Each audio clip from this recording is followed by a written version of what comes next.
Hello, Chris Green here with the Flood Insurance Guru. Hey, remember, if you've got questions about flood insurance, flood education, flood zone changes, elevation certificates, click below to visit our website, floodinsuranceguru.com. You can also check out our daily flood education videos on our YouTube channel. Remember, we have an educational background on flood mitigation, which means we can help you understand flood risks like this right here, your flood insurance, and mitigating your property long term to help you minimize flood losses and flood premiums.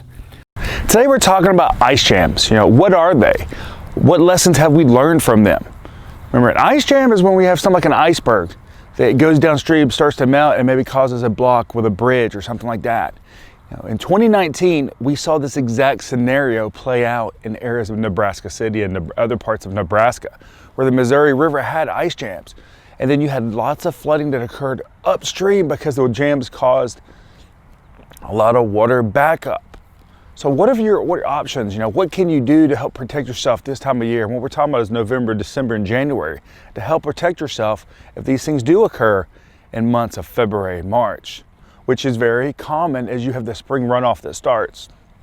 Thunderstorms that come in that can cause an increase in snow melt percentage. So let's talk a little bit about that today.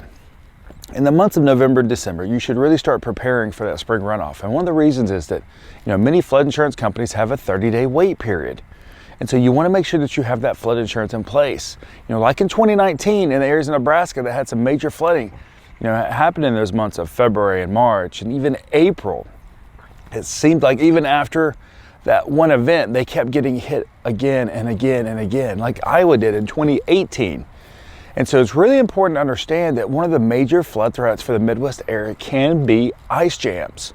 Down the Mississippi River in areas of Minnesota, down the Missouri River in areas of Nebraska. We've seen it happen before. So you want to make sure that you're prepared. So getting your flood insurance in place is really important this time of year because of the wait period. You don't want to wait until 2 weeks before spring runoff starts. Come to find out you're not covered because the wait period hasn't been covered. Now, do all companies have a 30-day wait period? No.